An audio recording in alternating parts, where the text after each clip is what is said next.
আসুন আজকের দিনের জন্য প্রভু যে বাক্য আমাদের দিয়েছেন তা আমরা প্রথমে পাঠ করি।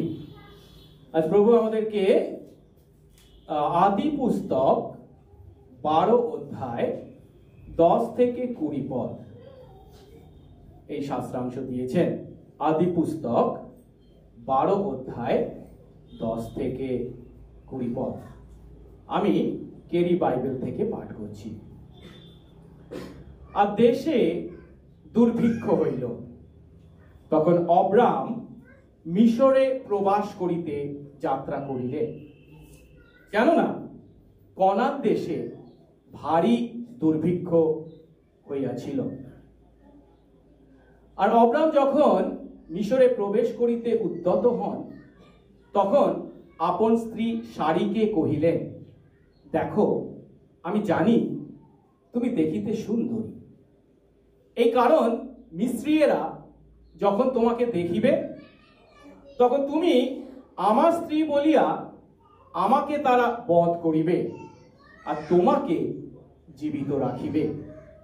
বিনয় করি এই কথা বলিও যে তুমি আমার ভগিনী, যেন তোমার অনুরোধে আমার মঙ্গল হয় ও তোমা হেতু আমার প্রাণ বাঁচে।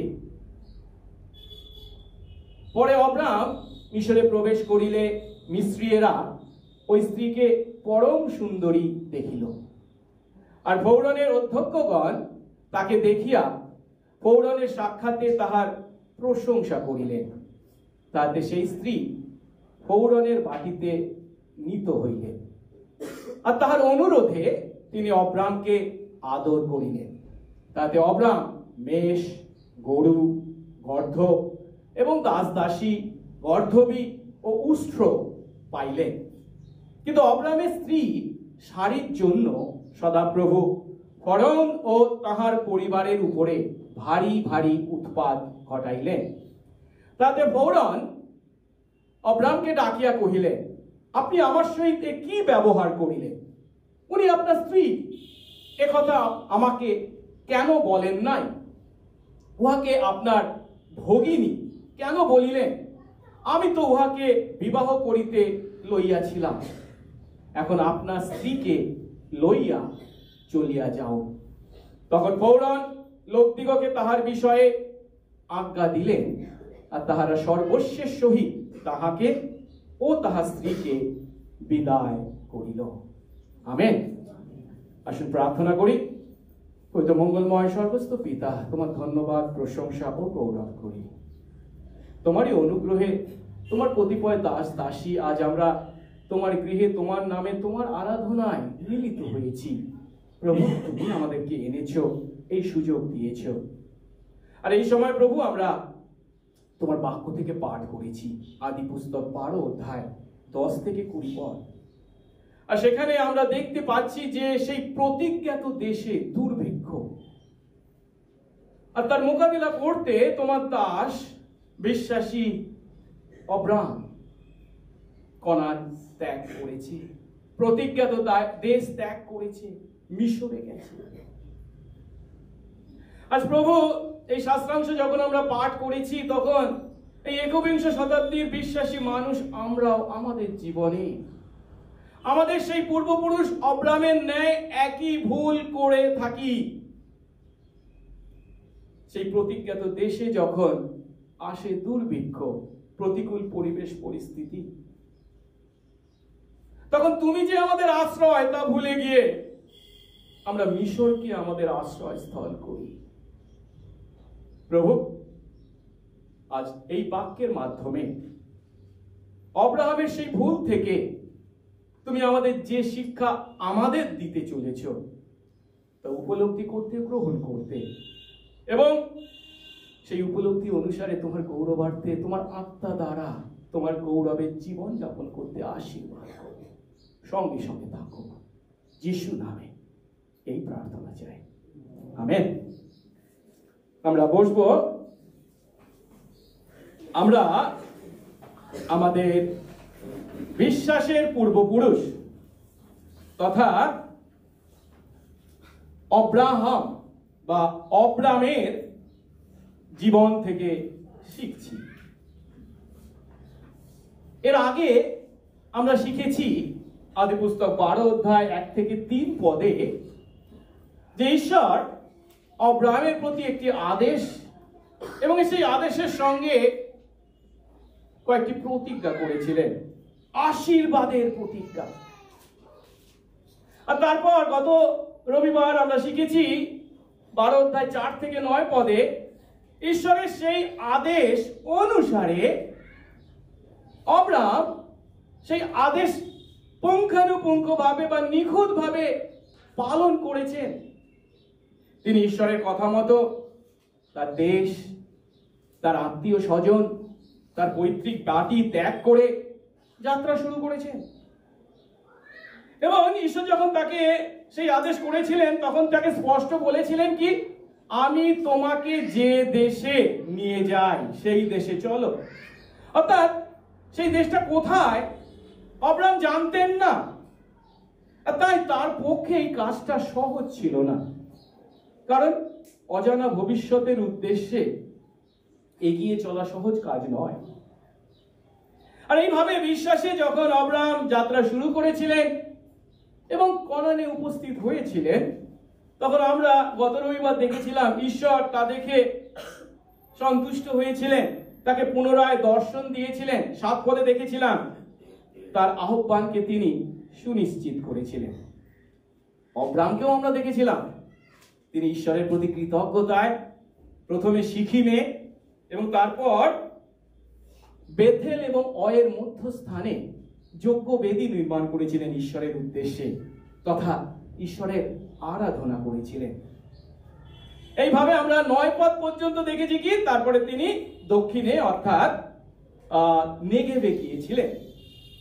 এখন 9 পদ পর্যন্ত গত রবিবার আমরা যা পাঠ করেছি তখন মনে হচ্ছিল কি, আহা, ঈশ্বর আহ্বান করলেন এবং সেই আহ্বান অনুসারে অব্রাহাম বিশ্বাসে এগিয়ে চললেন এবং এই প্রতিজ্ঞাত দেশে উপস্থিত হয়েছেন। সবই সঠিক পথে এগিয়ে চলছিল। মনে হচ্ছিল কি, এরপর আমরা শুনতে পাবো যে অব্রাহাম এবং সারি সেই দেশে অর্থাৎ প্রতিজ্ঞাত দেশে তথা যাত্রা পুস্তক অনুসারে দুধ ও মধু প্রবাহিত দেশে কি করলেন, চিরকাল সুখে ও শান্তিতে বসবাস করলেন। এইভাবেই সাধারণত গল্পের পরিণতি এসে থাকে। কিন্তু বিষয়টা হলো, আমরা যে অব্রাহামের কাহিনী পাঠ করছি এটা আরব্য রজনী বা কোনো কাল্পনিক কাহিনী নয়, এলো সত্য বাস্তব ঘটনা। আর সত্য বাস্তব ঘটনা হওয়ার ফলস্বরূপ আমি আপনি আমাদের দৈনিক জীবনে, প্রাত্যহিক জীবনে পদে পদে যে নিষ্ঠুর বাস্তবের মুখোমুখি হই, অব্রাহামও সেই একই নিষ্ঠুর বা প্রতিকূল পরিস্থিতির মুখোমুখি হয়েছিলেন। বিশ্বাসী আমরা যখন যিশুতে বিশ্বাসের দ্বারা আমাদের প্রতিজ্ঞাত দেশে সুখ ভোগ করি, বিশ্বাসে আমাদের কাছে প্রতিজ্ঞাত দেশের সুখ মানে কি, যিশুতে বিশ্বাসের মাধ্যমে আমরা কি পেয়েছি, অনন্ত জীবন। সে অনন্ত জীবনের সুখ ভোগ করি, তখন তার অর্থ এই নয় যে অন্যরা যখন মাটিতে পা দিয়ে হেঁটে চলে আমরা মাটি থেকে 2 ফুট উপর দিয়ে হাঁটি, আর তাই সেই মাটির কোন দুঃখ কষ্ট যন্ত্রণার সম্বন্ধ আমাদের নেই, না, তা নয়। মনে রাখতে হবে, অন্যরাও যে নিষ্ঠুর বাস্তবের মোকাবিলা করে, সে মাটিতে পা দিয়ে তারা জীবন যাপন করে, আমরাও বিশ্বাসী, আমরাও যিশুকে বিশ্বাসের পরেও, অনন্ত জীবন লাভ করার পরেও সেই পৃথিবীতে হেঁটে চলি। সেই পৃথিবীর পথই আমাদেরকে অতিক্রম করতে হয়, কিন্তু তাদের সঙ্গে আমাদের একটা পার্থক্য আছে। আর সেই পার্থক্য হলো, এই প্রতিকূল পরিস্থিতিতে আমরা ঈশ্বরকে আমাদের সঙ্গে পথ চলার সেই আশীর্বাদ লাভ করি। আমরা যে একা পথ চলি তা নয়, তিনি সর্বদা আমাদের হাত ধরে পথ চলেন এবং সব সময় তিনি আমাদেরকে সাহায্য করবার জন্য আগ্রহী। আরো একটা বিষয়, আর সেটা হলো, প্রতিকূল পরিস্থিতি জগতের দৃষ্টিতে যদিও নিষ্ঠুর বাস্তব, কিন্তু বিশ্বাসী আমাদের জীবনে সেই প্রতিকূল বাস্তব কি জানেন? নিষ্ঠুর নয়, আসলে ঈশ্বর অনুমোদিত সেই সমস্ত পথ বা উপায় যার মাধ্যমে তিনি আপনাকে আমাকে নিখুঁত করার জন্য, সিদ্ধ করার জন্য, সম্পূর্ণ করার জন্য অনুমতি দেন। যে কথা যাকব 1:4 আমরা পাই। প্রভু বলছেন সেই সমস্ত যখন পরীক্ষার মধ্যে আমরা পড়ি তখন যেন ধৈর্য সহকারে তার মোকাবেলা করি। কেন? যেন আমরা সিদ্ধ ও সম্পূর্ণ হই, কোনো বিষয়ে আমাদের অভাব না থাকে। কার জীবনে কোনো কিছুর অভাব ছিল না? খ্রিস্ট। এই সমস্তের মাধ্যমে সেই খ্রিস্টের লাইকনেস, তার অনুকরণে পরিবর্তিত হওয়ার সুযোগ প্রভু আমাদেরকে দেন। আর তাই বিশ্বাসী আমাদের জীবনে যখন ঈশ্বর এই পৃথিবীর মাটিতে বিভিন্ন প্রতিকূল পরিবেশ পরিস্থিতিকে, প্রতিজ্ঞাত দেশে দুর্ভিক্ষের মতো ঘটনাকে অনুমতি দেন, তখন বিশ্বাসী আমাদের উচিত কি? হাউমাউ করে শুধু কাঁদা নয়, তার পরিবর্তে প্রভু আমাদের বাক্যে বলছেন, যাকব 1:2 কি বলছে? তোমরা সর্বতোভাবে তা আনন্দের বিষয় জ্ঞান করো যখন তোমরা বিভিন্ন পরীক্ষায় পড়ো। জগতের মানুষ, অবিশ্বাস মানুষের চিন্তা ভাবনা, ধ্যান ধারণা, পার্থিব দৃষ্টিকোণ, খ্রিস্ট বিশ্বাসীর চিন্তা ভাবনা ও দৃষ্টিকোণ সম্পূর্ণ আলাদা। যখন বিশ্বাসী আমাদের জীবনে সেই সমস্ত পরীক্ষা বা প্রতিকূল পরিস্থিতি বা পরিবেশ উপস্থিত হয়, প্রভু তা অনুমতি দিয়েছেন তা আমরা জানি প্রথমত, এবং দ্বিতীয়ত তার মাধ্যমে তিনি যা কিছু করেন আমার ভালোর জন্য, আমাকে তিনি তার পুত্রের অনুকরণে পরিবর্তিত হওয়ার, রূপান্তরিত হওয়ার সুযোগ দিয়েছেন, সিদ্ধ এবং সম্পূর্ণ হওয়ার জন্য। কিন্তু এই সময় আমাদের প্রয়োজন বিশ্বাসী হিসাবে পবিত্র আত্মার পরিচালনায় জীবন যাপন করা। কারণ আমরা আর 5 জন অবিশ্বাসী মানুষের মতো নই। আমরা সেই মাংসের অধীনে জীবন যাপন করতে পারি না। রোমীয় 8:9 বলছে কি? আমরা এখন কার? সেই পবিত্র আত্মার অধীন। কেন? বিশ্বাসী আমরা জানি, বিশ্বাস করি আমাদের মধ্যে কে বাস করেন? ঈশ্বরের আত্মা, পবিত্র আত্মা। এখন বিশ্বাসী আমরা আমাদের মধ্যে যে পবিত্র আত্মা বাস করে, মনে রাখতে হবে যখন আমরা পরীক্ষা বা প্রতিকূল পরিস্থিতির মধ্যে পড়েছি তখন তিনিও আমাদের সঙ্গে সঙ্গে আছেন। আর তাই আমাদের দায়িত্ব আমাদের ইচ্ছা অনুসারে নয়, পবিত্র আত্মার বশে জীবন যাপন করা।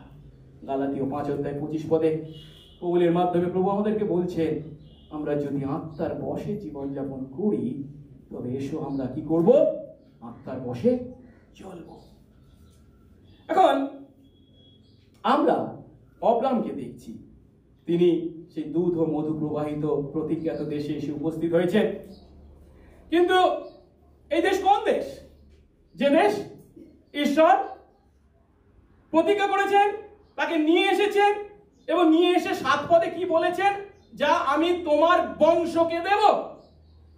এখন এতক্ষণ পর্যন্ত বা এতদূর পর্যন্ত অব্রাম সম্পূর্ণ বিশ্বাস করেছে যে ঈশ্বর যা প্রতিজ্ঞা করেছেন তা পূর্ণ করবেন, এবং তাই অনুসারে তিনি এসেছেন বিশ্বাসে, এবং ঈশ্বর তাকে বলছেন কি এই দেশ আমি তোমাকে শুধু নয় তোমার বংশকে দেব।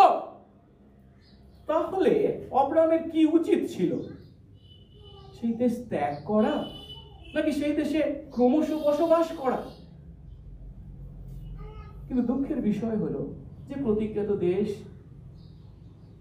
ঈশ্বর তাকে দেবেন বলেছেন, তাকে নিয়ে এসেছেন এবং তার বংশকে দেবেন বলছেন। অব্রাম যখন সেই দেশে দুর্ভিক্ষকে দেখেছেন, সেই দেশ ত্যাগ করতে বাধ্য হয়েছে। কারণ অব্রামও আমার আপনার মতোই রক্ত মাংসের মানুষ ছিলেন। আমি আপনি যে ভুল করি, অব্রামও সেই একই ভুল করেছিলেন। আর তাই আজ আমরা অব্রামের সেই ভুল থেকে, সেই ভুলের কাহিনী বাক্যে, ঈশ্বর তার বাক্যে লিপিবদ্ধ করার মাধ্যমে আমাদেরকে আজ কি শিক্ষা দিতে চলেছে তা আমরা উপলব্ধি করবো 4 ধাপে। প্রথম ধাপে আমরা দেখব প্রতিজ্ঞাত দেশে দুর্ভিক্ষ, দ্বিতীয় ধাপে দেখব মিশরের সাময়িক স্বাচ্ছন্দ্য যা অব্রাম ভোগ করেছিলেন, এবং তৃতীয় ধাপে মিশরের আসল আকারটা কি, তার চেহারাটা কি, এবং শেষে দেখব ঈশ্বরের সার্বভৌম অনুগ্রহকে। আসুন প্রথম ধাপে দেখি প্রতিজ্ঞাত দেশে দুর্ভিক্ষ। আরেকবার আমরা 10 পদ দেখি। বলা হচ্ছে আর দেশে, মানে কোন দেশে? কনান দেশে, যেখানে প্রভু তাকে নিয়ে এসেছেন, সেই প্রতিজ্ঞাত দেশে দুর্ভিক্ষ হলো। তখন আব্রাহাম মিশরে প্রবাস করতে যাত্রা করলেন, কারণ কনান দেশে ভারী দুর্ভিক্ষ হয়েছিল। প্রথমে বলা হয়েছিল দুর্ভিক্ষ, এবার বলা হচ্ছে কি ভারী দুর্ভিক্ষ। খুব ছোট্ট বিবৃতি, কিন্তু যদিও খুব ছোট্ট বিবৃতি, কিন্তু এর মধ্যে আগামী দিনের সেই বিপদ যে কতখানি মারাত্মক তার পূর্বাভাসকে তুলে ধরা হয়েছে। এবং লক্ষ্য করার বিষয় হলো, আব্রাহাম সবে এসে উপস্থিত হয়েছেন, স্থায়ীভাবে সেখানে বসবাস করবার জন্য তিনি তার তাঁবু স্থাপন করতে না করতে আব্রাহাম কি উপলব্ধি করছেন? সেই দেশ তার নিজের এবং তার পরিবারের, ছোট্ট পরিবারের প্রয়োজন পূরণে অসমর্থ।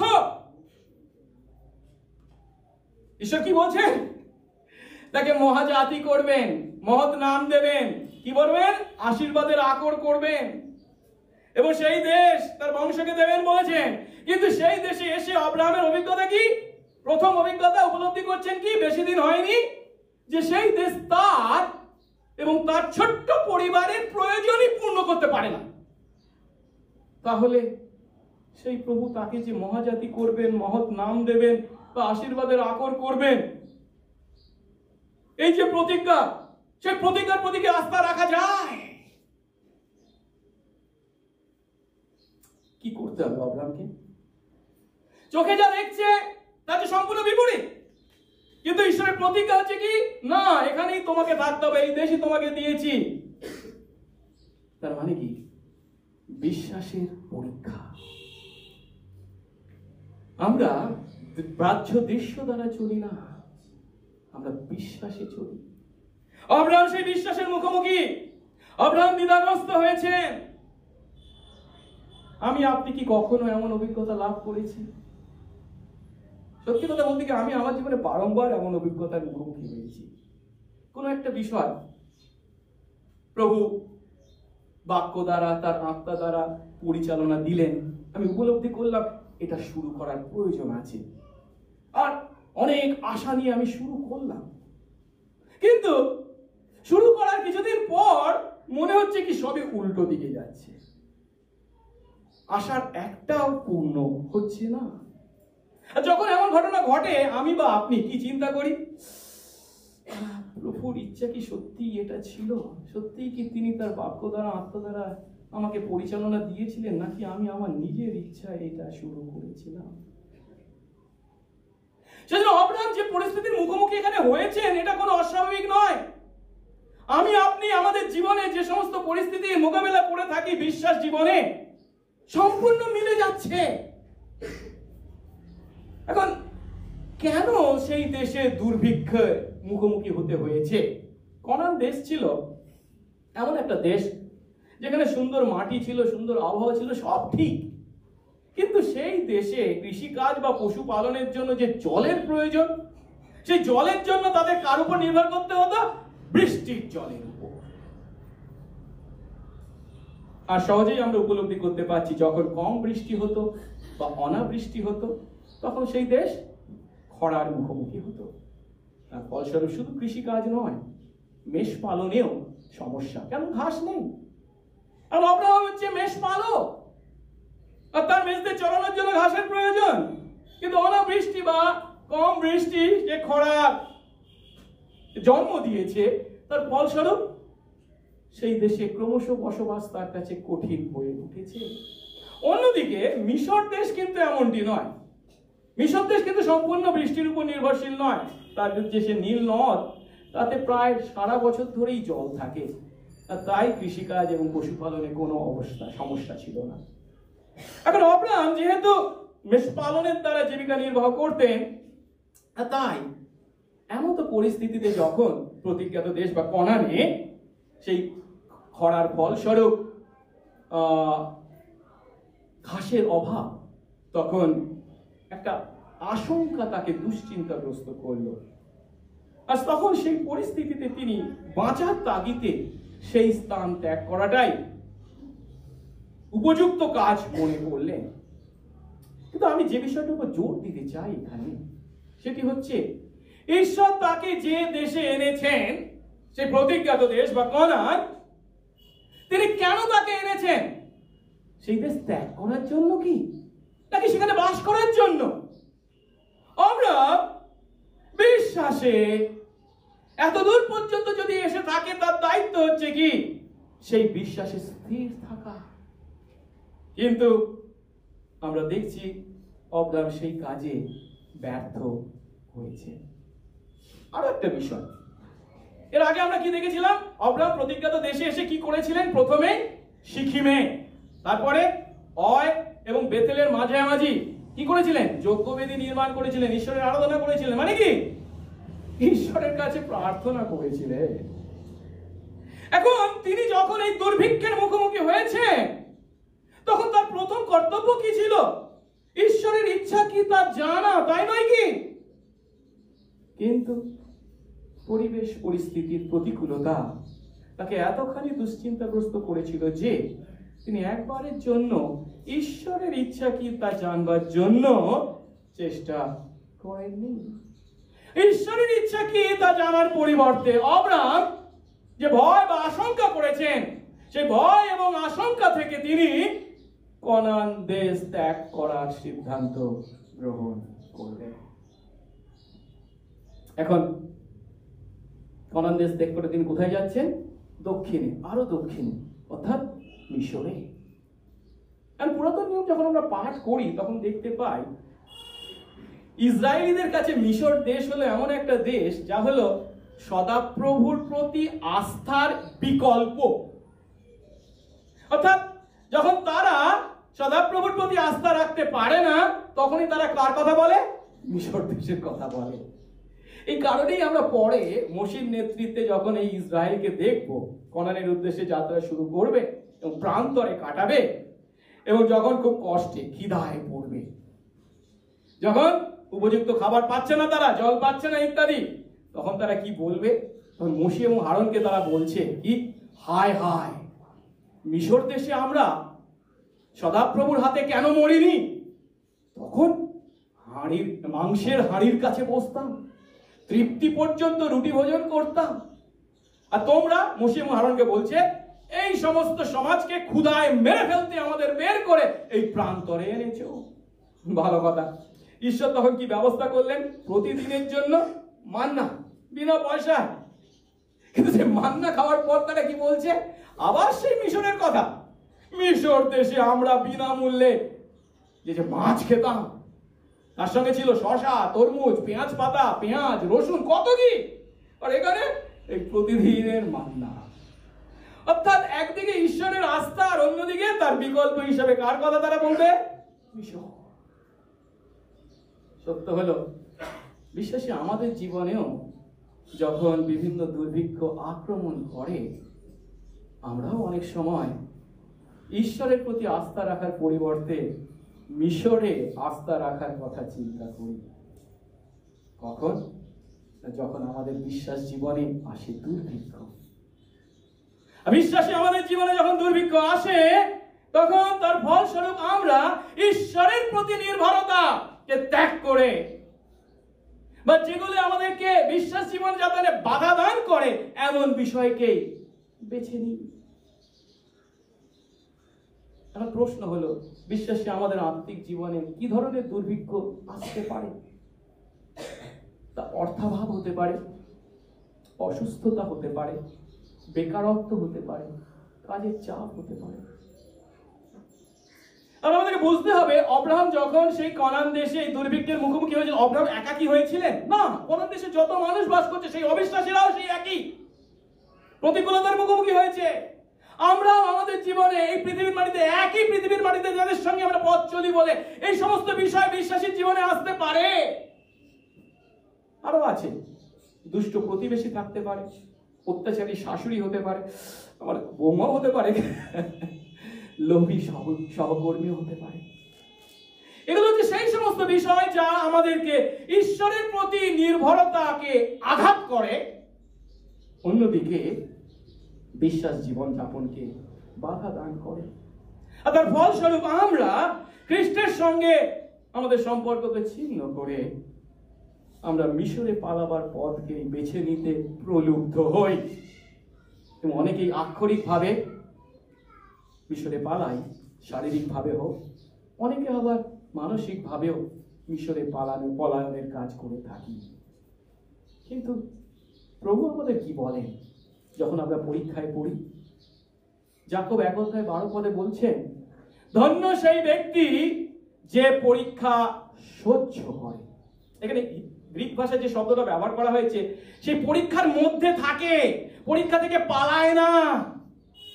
কারণ পরীক্ষা সিদ্ধ হলে পর সে জীবন মুকুট পাবে। তা প্রভু তাদের দিতে অঙ্গীকার করেছে যারা তাকে ভালোবাসে। আমি আপনি বিশ্বাসী যদি হয়ে থাকি, আমরা কি আমাদের প্রভুকে ভালোবাসি না? আমাদের প্রত্যেকের প্রতি প্রভু এই আদেশ এবং প্রতিজ্ঞা। আদেশ হচ্ছে কি? পরীক্ষা সহ্য করা। প্রতিজ্ঞা হচ্ছে কি? জীবন মুকুট। প্রভু আমাদেরকে আশীর্বাদ করুন। সেদিন অব্রাহাম যে ভুল করেছিল, আমরা যেন সেই একই ভুল না করি। তার পরিবর্তে প্রভুর গৌরবার্থে প্রতিকূলতার পরীক্ষার মুখোমুখি করি ঈশ্বরের শক্তি এবং সাহায্যকে সাথে নিয়ে, তার হাত ধরে। আসলে এবার দ্বিতীয় ধাপে দেখি যে মিশরে অব্রাহাম পালালেন, সেখানে তিনি কিন্তু সাময়িক স্বাচ্ছন্দ্য বা স্বস্তি অবশ্যই উপভোগ করেছিলেন। কেন আমি কথা বলছি? তার কারণ হচ্ছে মিশরে পালিয়েছেন তিনি, এবং এর আগে কনানে তিনি যে পরিস্থিতির মধ্যে ছিলেন, পরিস্থিতি মানে কি? দুর্ভিক্ষ। তার থেকে তিনি তার মানে কি রক্ষা পেয়েছেন। শুধু তাই নয়, কনানে থাকাকালীন প্রত্যেক দিন হয়তো প্রত্যেকটা রাত হয়তো তিনি না কাটিয়ে নিদ্রা ছাড়া তিনি কাটিয়েছেন। রাতের ঘুম তার কেড়ে নিয়েছিল।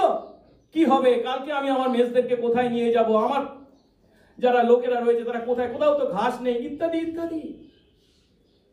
কিন্তু এখন মিশরে বিস্তীর্ণ ঘাসের জমি, আর তাই তিনি স্বস্তির নিঃশ্বাস ফেলেছেন।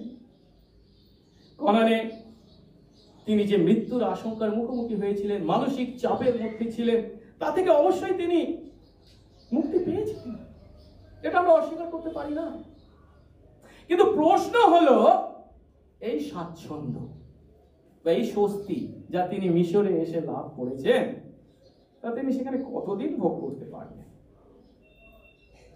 বিশ্বাসী আমরাও আমাদের জীবনে অনেক সময় এখানে অব্রাহাম যেমন করেছিলেন, আমরাও আমাদের জীবনে বারংবার পবিত্র আত্মার ইচ্ছাকে অস্বীকার করে, যে বিশ্বাসী আমরা পবিত্র আত্মার পরিচালনা অনুসারে জীবনযাপন করব, কিন্তু তার ইচ্ছাকে অস্বীকার করে প্রভু তার বাক্যে আমাদেরকে যা করতে বলেছেন তাকে আমরা দূরে সরিয়ে রেখে নিজেদের যুক্তি অনুসারে বিভিন্ন স্বার্থপর সিদ্ধান্ত গ্রহণ করি। অব্রাহামের মতো সাময়িক স্বাচ্ছন্দ্য, জাগতিক স্বাচ্ছন্দ্য তা হয়তো আমাদের জীবনে তা আনতে পারে, কিন্তু সত্য হলো এই জাগতিক স্বাচ্ছন্দ্যের দীর্ঘমেয়াদী হতে পারে না। এই জাগতিক স্বাচ্ছন্দ্যের হাত ধরেই কি আসে? বিপর্যয়, যা অব্রাহামের জীবনে এসেছিল। আর শাস্ত্রাংশ তা আমাদেরকে চোখে আঙুল দিয়ে দেখিয়ে দিচ্ছে। তৃতীয় ধাপে দেখি মিশরের আসল চেহারা। যে মিশরে গিয়ে অব্রাহাম স্বাচ্ছন্দ্য ভোগ করছিলেন, কিন্তু সেই মিশর তার জীবনে কি আনলো? কনানের দুর্ভিক্ষের সামনে মিশরের এই স্বাচ্ছন্দ্য কি ছিল? বড় মনোরম। এবং সেখানে এসে অব্রাহাম যখন সেই ঘাস দেখছে এবং মেষপালদের চড়াচ্ছে, ও সত্যি। অনেকে আছে, আমার কোরিয়ার পাস্টারদের কথা মনে আছে। আমি যখন কোরিয়ায় ছিলাম, তার অনেক সময় ইন্ডিয়া ভিজিট করতে আসতো। কিছু মনে করবেন না, আমি সমালোচনা ঠিক করছি না, আমি সত্যটা বলছি। তা আমি একদিন সেই চার্চে বসে আছি, আর পাস্টার মশাই কিছুদিন আগে, মানে আগের সপ্তাহে ইন্ডিয়া থেকে ঘুরে গেছেন, আমাদের এখানকার কাজ দেখে গেছেন। আর পরের দিন তিনি রোববার প্রচার করছেন। প্রচার শেষ হয়ে গেছে, তারপরে বিজ্ঞপ্তির সময় তিনি বর্ণনা করছেন, কোরিয়াতে ফিরে এসে মনে হচ্ছে যেন আমি স্বর্গে এলাম। তার মানে কি ভারতবর্ষ কেমন ছিল বুঝতে পারছেন? আমি বলছি না। এখন তার মানে এই নয় কোরিয়া হচ্ছে মিশর। বিষয়টা হলো, কনানের দুর্ভিক্ষের সামনে মিশরের সেই স্বাচ্ছন্দ্য যদিও বড় মনোরম মনে হয়েছিল, কিন্তু সেই মিশরে অব্রামের জন্য কি অপেক্ষা করে আছে অব্রাম কল্পনা পর্যন্ত করতে পারেননি। একইভাবে ঈশ্বর বিশ্বাস থেকে যখন আমরা দূরে সরে যাই, তখন আমাদের জীবনে একই ঘটনা ঘটে। অব্রাম ঈশ্বর বিশ্বাস থেকে দূরে সরে গেছে, তাই কি ঘটেছে তার জীবনে? ভয় এবং কাপুরুষতা তার উপর চেপে বসেছে। এর প্রমাণ আমরা 11, 12, 13 পদ তারপর দেখি। 11 পদ বলছে, আর অব্রাম মিশরে যখন প্রবেশ করতে উদ্যত হন, তখন তিনি তার স্ত্রী সারিকে বললেন, দেখো আমি জানি তুমি দেখতে সুন্দরী, এই কারণে মিশরীয়রা যখন তোমাকে দেখবে তখন তুমি আমার স্ত্রী বলে তারা আমাকে বধ করবে আর তোমাকে জীবিত রাখবে। আর তাই কি সলিউশন, কি সমাধান, কি? বিনয় করি তাদের বলো, তুমি আমার ভগ্নী, যেন তোমার অনুরোধে আমার মঙ্গল হয়, তোমার কারণে আমার প্রাণ বাঁচে। এই কথাগুলো যেটা বলেছে আজকের দিনের সহজ ভাষায় যদি এটাকে আমি লিপিবদ্ধ করি, ব্যাপারটা হচ্ছে এরকম। অব্রাম সারিকে বলছেন, আমি মিশরীয় পুরুষদের জানি, তাদের কথা আমি যখন উড়েছিলাম, উড়ে যে লাইব্রেরি ছিল সেই লাইব্রেরির বই থেকে আমি পাঠ করেছি, আগে থেকেই সব জানি, আমি খোঁজ খবর নিয়েছিলাম। কি সেই সমস্ত পুরুষ না, সবাই এক একটা নেকড়ে, উলফ। আর তুমি হচ্ছে কি পরমা সুন্দরী, তারা তোমাকে পেতে চাইবে। আর নেকড়েরা যদি তোমাকে পেতে চায় তাহলে কি করবে? তারা যখন শুনবে তুমি আমার স্ত্রী, তখন তোমাকে পাওয়ার জন্য আমাকে হত্যা করবে। আর তাই একটা কাজ করা যায়, তুমি নিজেকে আমার স্ত্রী না বলে আমার বোন বলে পরিচয় দিও। আর অব্রাম যখন সারিকে বলছে যে তুমি বলবে তুমি আমার বোন, আচ্ছা এটা কি সম্পূর্ণ মিথ্যা ছিল? না, এটা ছিল আংশিক সত্য। কেন? 20 অধ্যায় 12 পদে একই ধরনের ঘটনা ঘটবে। তখন অব্রাম বলবে কি, সে মানে সারি আমার ভগ্নীও বটে। কেন? সে আমার পিতৃকন্যা, কিন্তু মাতৃকন্যা নয়, পরে আমার স্ত্রী হয়েছে। তার মানে কি অব্রামের পিতা তেরহর একাধিক স্ত্রী ছিলেন, আর তাই অব্রামের বিমাতার কন্যা ছিলেন সারি। তাই তার দিক থেকে, সেই দিক থেকে কি তিনি তার বোন, ভুল নয় কিছু। এখন যদিও আংশিক সত্য, একটা সত্য হলো কি, যদি কোনো বিষয় আংশিক সত্য হয় তাহলে কি সেটা আংশিক মিথ্যাও বটে। এবং সমস্ত মিথ্যাই, সেটা ছোট মিথ্যা হোক কিংবা অর্ধেক মিথ্যা হোক, এই মিথ্যাকে মানুষ আমরা ব্যবহার করি কেন? অন্যকে ঠকাবার জন্য। অব্রাহাম যে কথা চিন্তা করেছেন তা হলো কি, এই সামান্য মিথ্যা কথা, অর্ধেক মিথ্যা কথার মাধ্যমে তিনি এবং তার স্ত্রীর জীবন রক্ষা পাবে। সামান্য মিথ্যা, ছোট্ট মিথ্যা। এখন এই ধরনের চিন্তা যখন আমরা করি, তখন কি কথা ভুলে যাই জানেন? মিথ্যা আমাদেরকে উদ্ধার করবে, মিথ্যা আমাদেরকে পার করে দেবে। এটা হচ্ছে জগতের মানুষের কথা। বিশ্বাসী আমরা কি সেই কথা বলতে পারি? আমাদের প্রভু কি বলেছেন? মিথ্যা আমাদের পার করতে পারে না। তার পরিবর্তে যখন 8 অধ্যায় 32 পদে বলছে কি, তোমরা সত্য জানবে, সেই সত্যই তোমাদেরকে স্বাধীন করবে, মুক্ত করবে। মিথ্যা কখনো আমাদেরকে উদ্ধার করতে পারে না।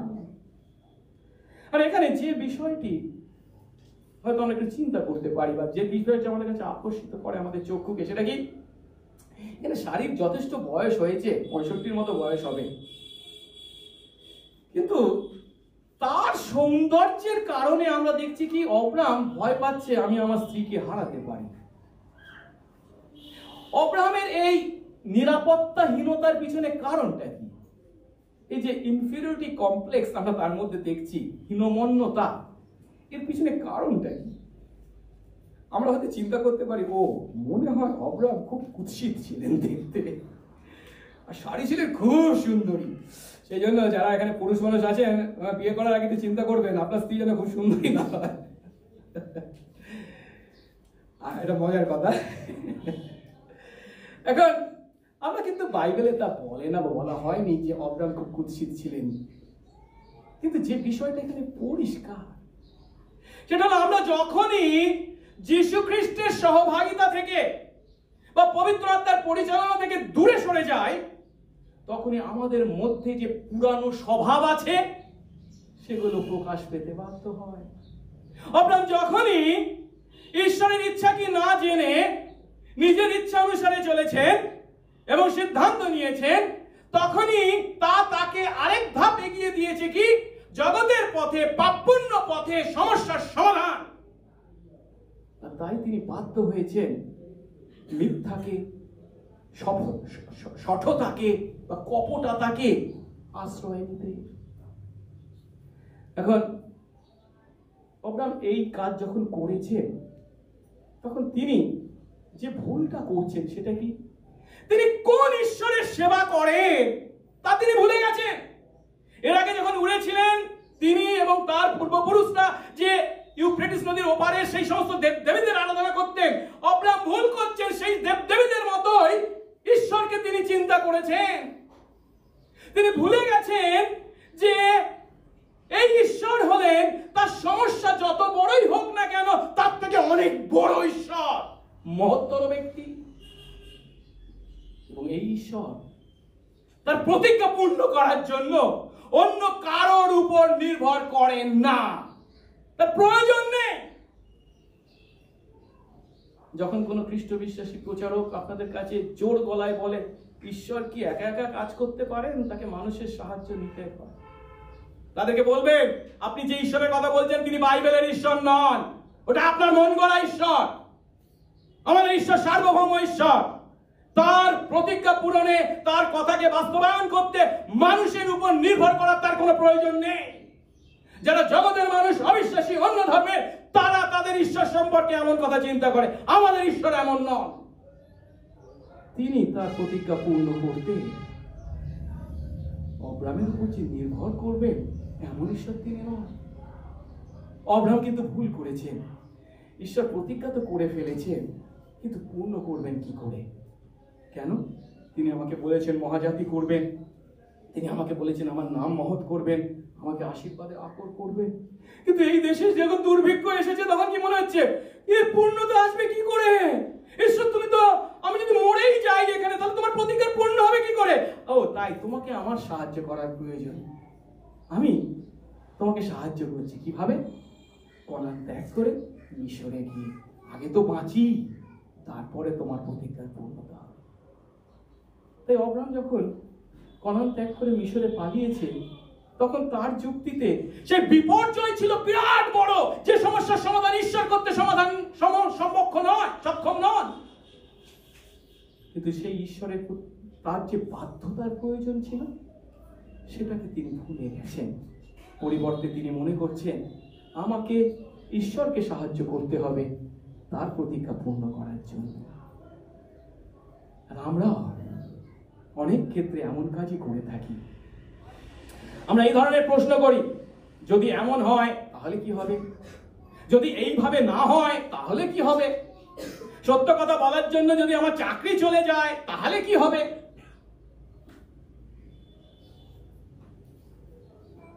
আপনারা বলবেন পালক মশাই আপনার এই কথাগুলো বড়ই অবাস্তব, আপনি যদি বাস্তবের মুখোমুখি হন তাহলে এমনটি বলবেন না। সত্যি কি তাই? বিশ্বাসের অর্থ কি তাই আমরা অবাস্তব জীবনযাপন করছি? বিশ্বাস মানে জগতের মানুষ যা করে, যেভাবে সমস্যার মোকাবিলা করে আমরাও যদি তাই করি, সেটা বিশ্বাসের কাজ নয়। তার পরিবর্তে প্রভু তার বাক্যে যখন আমাদেরকে পরিচালনা দেন, সেই বাক্য অনুসারে, তার আত্মার পরিচালনা অনুসারে জীবনই হলো খ্রিস্ট বিশ্বাসের জীবন। সত্য কি জানেন? মিথ্যার দ্বারা আমরা রক্ষা পাবার চেষ্টা করি, ভাবি মিথ্যা, শঠতা বা কপটতাই আমাদেরকে রক্ষা করবে। কিন্তু বাস্তব কি জানেন? সেই মিথ্যায়, সেই শঠতা বা সেই কপটতাই আমাদেরকে প্রকৃত বিপদের মুখোমুখি করে। অব্রাহাম সেখানে যে আশঙ্কা করেছিলেন যাওয়ার আগে, বাস্তবে তাই ঘটেছে, সত্যি কথা। কিন্তু যে মিথ্যাকে ব্যবহার করে তিনি রক্ষা পেতে চেয়েছিলেন, সেই মিথ্যাই তাকে বড় বিপদের মুখোমুখি করেছে। কেন?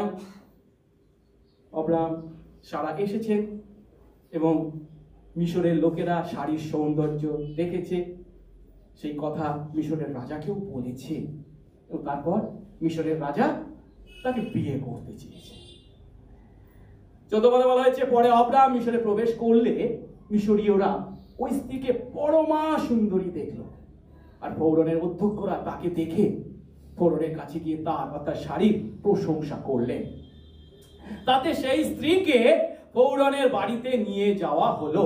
তো তারপর 19 পদে শেষ অংশে বলছে কি, অব্রাহামকে পরে ফৌরন বলছেন, আমি তো তাকে বিয়ে করার জন্য গ্রহণ করেছিলাম। অর্থাৎ ফৌরনের বাড়িতে নিয়ে আসা হয়েছে এমনি এমনি নয়, তাকে বিয়ে করার জন্য। এখন ফৌরন শাড়িকে বিয়ে করতে চায়, ভালো কথা, কিন্তু সবাইকে কি বিয়ে করা যায়? সমস্যা আছে, থাকতে পারে, বাধা থাকতে পারে, কিন্তু না, শাড়িকে বিয়ে করতে কোনো বাধা নেই। কেন? কি পরিচয় দিয়েছে শাড়ি? আমি হচ্ছে অব্রাহামের বোন। অব্রাহাম এসেছে আমাদের দেশে, ভালো কথা, থাকুক কে যাক, কিন্তু তার বোন তো তার সঙ্গে এসেছে, আমি তো তাকে বিয়ে করতেই পারি, কোনো বাধা আছে কি? না, নেই। আর অব্রাহাম এখানে যে শঠতা বা কপটতার কৌশল গ্রহণ করেছিলেন, তার দ্বারা তিনি আসলে কি করছেন? ঈশ্বর তার প্রতি যে প্রতিজ্ঞা করেছেন, সেই প্রতিজ্ঞাকে রক্ষা করছেন, একে ধ্বংস করছেন। সত্যি সত্যি যে শাড়ি ফৌরনের হারেমে স্থান পেয়েছিল, পরবর্তী ক্ষেত্রে যদি তার সঙ্গে ফৌরনের বিবাহ হতো, তাহলে কি সেই প্রতিজ্ঞার কি ঘটতো? সেই বংশ আসবে কি করে? কতর উপর আমরা শিখেছি, তোমার বংশকে দেবো, সেই বংশকে যীশু খ্রিস্ট। তিনি আসবেন কি করে? অন্যদিকে আমরা এভাবে চিন্তা করতে পারি, অব্রাহাম যদি শাড়ির সত্য পরিচয় দিতেন, এ আমার স্ত্রী, তাহলে কি এমন পরিস্থিতি সৃষ্টি হতো? মনে হয় না। কারণ পরে ফৌরন যখন অব্রাহামের সঙ্গে কথা বলছেন, আপনি কেন একে আপনার বোন বললেন, আপনার স্ত্রী কেন বলেননি? তার মানে এর মধ্যে কি ইঙ্গিত আছে? আপনি যদি বলতেন ইনি আপনার স্ত্রী, তাহলে আমি একে বিয়ে করতাম, আনতে বলতাম। অর্থাৎ এর থেকে যে সত্যটা আমরা উপলব্ধি করি তা হলো, যদিও মিথ্যা, শঠতা বা কপটতার দ্বারা আমরা আমাদেরকে বা আমাদের প্রিয়জনকে রক্ষা করতে চেষ্টা করি, কিন্তু বাস্তবে আমাদের প্রিয়জনরা সেই সমস্ত মিথ্যার দ্বারা আরো বেশি বিপদের মুখোমুখি হয়ে থাকে। মিথ্যা উত্তর নয়, সত্য হচ্ছে উত্তর। কিন্তু কেউ বলবেন, হ্যাঁ ঠিক কথা, একটা বিপদের মুখোমুখি হয়েছিল, কিন্তু নো রিস্ক নো গেন। আর তাই রিস্ক নিয়ে কিছু গেন কিন্তু হয়েছিল। কিরকম?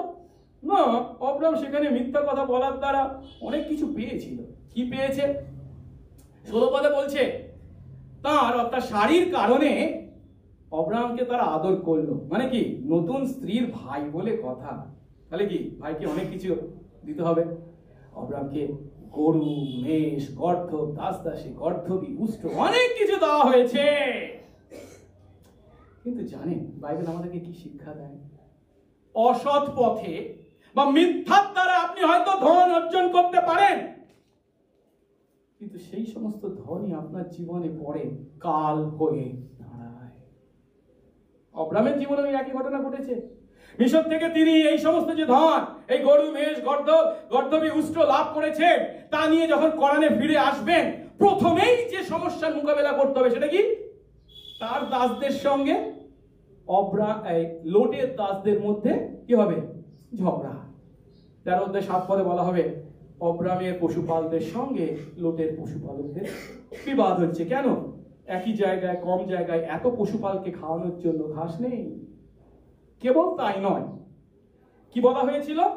বলা হয়েছিল সেখানে কাকে কাকে? গরু, মেষ, গর্ধবী, উষ্ট্র যদিও পেয়েছেন, আর কাদের?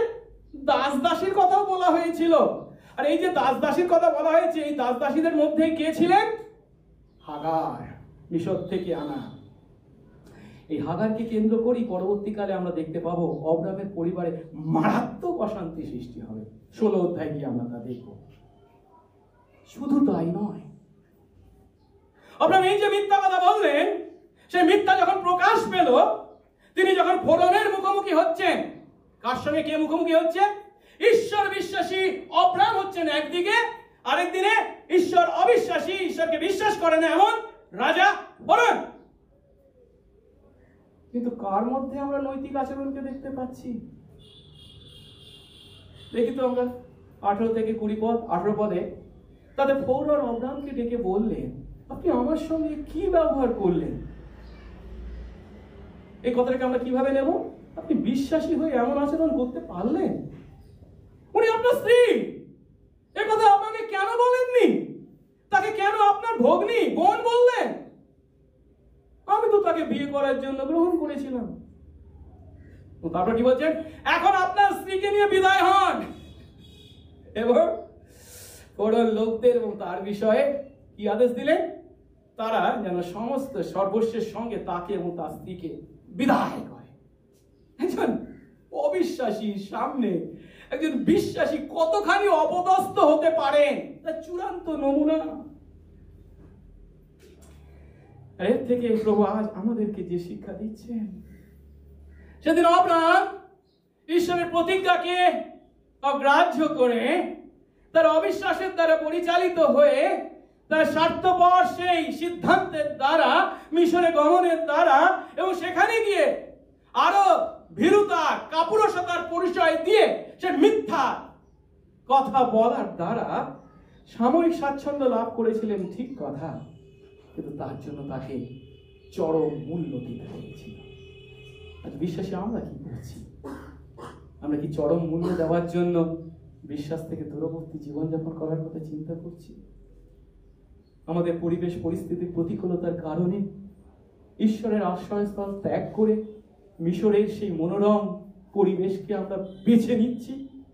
যদি এমন করে থাকি, প্রভু যেন আমাদেরকে অনুতপ্ত করেন, ফিরিয়ে নিয়ে আসেন। যদি এই সমস্ত পরিস্থিতির মুখোমুখি হয়, আমরা যেন অব্রামের ন্যায় একই ভুল না করি। যাই হোক, অব্রাম যদি ভুল করেছে, কিন্তু ঈশ্বর কি ভুল করতে পারেন না? ঈশ্বর তো প্রতিজ্ঞা করেছে, আর আমাদের ঈশ্বর হলেন তার প্রতিজ্ঞা রক্ষাকারী ঈশ্বর। আর তিনি যা করেন, যা বলেন, তা করে দেখান, কারণ তিনি সার্বভৌম। আমাদের ঈশ্বর আপনার মুখ চেয়ে আপনাকে ছাড়া কাজ করতে পারেন এমন ঈশ্বর নন, তিনি সার্বভৌম ঈশ্বর। কিন্তু খুব দুঃখের বিষয়, আজকের দিনে এই ঈশ্বরের সার্বভৌমত্ব সম্পর্কে কত প্রশ্ন মানুষের। কারণ মানুষ বলে কথা, না কতটা হুঁশ আছে জানি না, মান এটা আমরা সম্পূর্ণ চাই, কিন্তু ঈশ্বরের সার্বভৌমত্ব স্বীকার করলে আমাদের মান যেন শুকিয়ে যায়। কিন্তু অব্রাম যদি অবিশ্বাসের পরিচয় দিয়েছিলেন, ঈশ্বর তার প্রতিজ্ঞাকে ভুলে যাননি। তাই তিনি যে অনুগ্রহে মনোনীত করেছিলেন অব্রামকে, অব্রামের যোগ্যতার কারণে তিনি যে তাকে মনোনীত করেছেন তা নয়। ও অব্রাম খুব ভালো মানুষ ছিল, খুব ঈশ্বর বিশ্বাসী ছিল, ভক্ত ছিল, তাই তাকে মনোনীত করেছিলেন। ও কোন পরিবারে তার জন্ম, তার শিক্ষা দীক্ষা কত কি, তাই মনোনীত করেছিলেন। এমন চিন্তা ভাবনা যদি আমাদের মধ্যে কারোর থেকে থাকে, আজকে সব ত্যাগ করি, এর আগে আমি ঈশ্বর বলেছি, যদি আর বলবো না। ঈশ্বর তার অনুগ্রহে তাকে যেমন মনোনীত করেছিলেন, সেই অনুগ্রহে অব্রাম এবং সারিকে এখানে রক্ষা করতে এগিয়ে এলেন। 17 পদ দেখি। কিন্তু অব্রামের স্ত্রী সারির জন্য সদাপ্রভু কি করলেন? ফোরন ও তার পরিবারের উপরে ভারী ভারী উৎপাত ঘটালেন। অব্রাম এবং তার স্ত্রী সারিকে রক্ষা করার জন্য ঈশ্বর ফোরন ও তার পরিবারের উপর ভারী ভারী উৎপাত ঘটালেন। একটা বিষয় এখানে লক্ষ্য করার আছে, সেটা হলো কি, আচ্ছা এইভাবে অব্রামকে সাহায্য করবার জন্য ফোরনের পরিবারে যখন তিনি উৎপাত পাঠাচ্ছেন, তার আগে কি তিনি অব্রামকে অনুতপ্ত করেছেন? অব্রাম অনুতপ্ত হয়ে বলেছিল, আমি ভুল করেছি, আমাকে ক্ষমা করে দিন। তার অনুতাপের আশীর্বাদ হিসাবে কি সেই আশীর্বাদ লাভ করছে? না, অব্রামকে তিনি অনুতপ্ত করেছিলেন এমনও নয়, পরিবর্তে তিনি তার সার্বভৌম ক্ষমতায় যে যে কাহিনী বিপথে যাচ্ছিল, মোড় নিয়েছিল, তাকে আবার সঠিক পথে ফিরালে। কেন জানেন? কারণ ঈশ্বর, আমাদের ঈশ্বর, সার্বভৌম ঈশ্বর, তার পরিকল্পনাকে এত সহজে ব্যর্থ হতে দিতে পারেন না। এবং তার পরিকল্পনার পথে বাধাদায়ক যে কোনো বিষয়, পরিস্থিতি হতে পারে, মানুষের ভুল হতে পারে, এমনকি মানুষের পাপও কখনো বাধা হয়ে দাঁড়াতে পারে না। কেন? আমাদের ঈশ্বর কেমন ঈশ্বর? তিনি কেবল কথা বলেছেন, তার মুখের কথার দ্বারা শূন্য থেকে বিশ্ব ভূমণ্ডল সৃষ্টি করেছেন। তিনি কি তার পরিকল্পনাকে মানুষের ভুলের দ্বারা ভুন্ডুল হতে দিতে পারেন? তিনি যে মহাজ্যোতি করার জন্য, তাকে মহানাম দেওয়ার জন্য, তাকে আশীর্বাদের আকর করার জন্য প্রতিজ্ঞা করেছেন, সেই প্রতিজ্ঞার পথে কোন পরিস্থিতি, মানুষের কোনো ভুল বা মানুষের কোনো পাপও বাধা হয়ে দাঁড়াতে পারে না। আর এটা সত্যি কতখানি সান্ত্বনাদায়ক। কতবার আমরা উত্তম উদ্দেশ্য নিয়ে একটা কাজ শুরু করি, কিন্তু আমাদের অক্ষমতা বা আমাদের ভয় বা আমাদের অবিশ্বাস আমাদেরকে সেই লক্ষ্য থেকে দূরে সরিয়ে দেয়। কতবার আমরা চেষ্টা করি, এবার আমি যিশুর কথা অন্যদেরকে বলবো, কিন্তু বলতে গিয়ে দেখি অনেক সময় আমি বলছি যদিও, কিন্তু তার মধ্যেও সন্দেহ, ভয় ইত্যাদি আমার মধ্যে কাজ করে, ঠিকভাবে বলতে পারি না। কিন্তু আমি ঠিকভাবে বলতে পারিনি বলে সে যে কখনো যিশুকে বিশ্বাস করতে পারবে না, এমন কথা চিন্তা করবেন না। প্রভু তার অনুগ্রহে, তার মনোনয়ন অনুসারে আপনার ওই অদক্ষ জোড়াতালি মারা সাক্ষ্যকেও ব্যবহার করে তাকে তার খোঁয়ারে সংগ্রহ করতে পারে। কতবার আমি আপনি হয়তো পবিত্র জীবনযাপন করতে গিয়ে যখন বাধা পেয়েছি, পতিত হয়েছি, কিন্তু তার সন্তান যদি আমি আপনি হয়ে থাকি, কখনো আপনাকে ছাড়বেন না, আপনি তার হাত ছাড়তে পারেন। সহজ কথায়, আমরা ব্যর্থ হলেও ঈশ্বরের উদ্দেশ্য ও পরিকল্পনা কখনো ব্যর্থ হয় না, তা স্থির থাকে। কিন্তু মুশকিলটা কি জানেন? আমি পাপ করলেও কিছু যায় আসে না, ঈশ্বর তার পরিকল্পনা যদি পূর্ণ করেন তাহলে আমি পাপ করতেই পারি। মানুষ বড্ড বেশি চালাক, তাই তো? আমরা যেন কখনো এই সত্যকে ভিত্তি করে, আমি ব্যর্থ হলেও ঈশ্বরের পরিকল্পনা ব্যর্থ হবে না, একে ভিত্তি করে আমাদের অলসতা বা আমাদের গোঁজামিল দেওয়া চেষ্টা কে অজুহাত হিসাবে ব্যবহার না করি। পরিবর্তে তার সন্তান হিসাবে তার পরিকল্পনা পূর্ণতার পথে বাধা দানকারী বিষয় নয়। অবিশ্বাসীরা বাধা দানকারী হতে পারে, বিশ্বাসী আমরা সাহায্যকারী যেন হতে পারি। প্রভু যেন সেই আশীর্বাদ আমাদের প্রত্যেককে করে। এখানে অব্রামকে ঈশ্বর উদ্ধার করলেন, সেই সমস্যা থেকে মুক্ত করলেন, ভালো কথা। কিন্তু এই অব্রামকে দেখতে পাবো আবার একই সমস্যার সমাধান, একই সমস্যার মুখোমুখি হবে যখন গড়ারে গিয়ে অবিমেলকের মুখোমুখি তাকে হতে হয়েছিল। এবং অব্রাম সেই একই ভুল করবে। তার স্ত্রীকে শিখিয়ে দিচ্ছে, তুমি বলো তুমি আমার স্ত্রী নয়, তুমি আমার বোন। ঈশ্বর কি বলেন? তুই আবার ভুল করলি, হবে না, আর পরিকল্পনা ছেড়ে না। না, আমাদের ঈশ্বর তা নয়। অব্রামের মুখ দেখে তিনি পরিকল্পনা করেননি, তিনি তার সার্বভৌমত্বে তার পরিকল্পনা করেছেন এবং সেই পরিকল্পনা পূর্ণ করার জন্য তিনি অব্রামের মতো, আমার আপনার মতো মানুষকেও ব্যবহার করে চলেছেন। সবই তার গৌরব। আসুন এই সত্য উপলব্ধি করি যে অব্রামের সাহায্য ছাড়াই ঈশ্বর নিজের ক্ষমতায় তার প্রতিজ্ঞা পূর্ণ করতে সক্ষম। অব্রাম কেন কনান ত্যাগ করে মিশরে গিয়েছিল? অব্রামকে সাহায্য করা, ঈশ্বরকে সাহায্য করার জন্য তার প্রতিজ্ঞা পূর্ণ। আমি তো মরেই যাই, তাহলে তোমার প্রতিজ্ঞা পূর্ণ হবে কি? আর নিজের এবং তার স্ত্রীর জীবনকে বাঁচানোর জন্য মিথ্যার আশ্রয় নিয়েছিল, ঈশ্বরকে সাহায্য করছে তার প্রতিজ্ঞা পূরণে। কিন্তু ঈশ্বর কি দেখালেন? ওরে, আমার প্রতিজ্ঞা পূরণে তোদের সাহায্যের প্রয়োজন নেই, তোর সাহায্যের প্রয়োজন নেই। আমি আমার সার্বভৌমত্বেই আমি যা বলি তা করি। বিশ্বাসী, আজ আমাদের জীবনে আমাদের প্রতিজ্ঞাত দেশে দুর্ভিক্ষ আসাটা অসম্ভব বিষয় নয়। ঈশ্বর যখন সেই দুর্ভিক্ষকে অনুমতি দেন, আমরা যখন উপলব্ধি করি যে ঈশ্বর এর মাধ্যমে আমার বিশ্বাসকে দৃঢ় করতে চান, তিনি আমাকে সুযোগ দিয়েছেন বিশ্বাসের প্রমাণ রাখতে, সেই বিশ্বাস যেন আরো দৃঢ়ীকৃত হয়,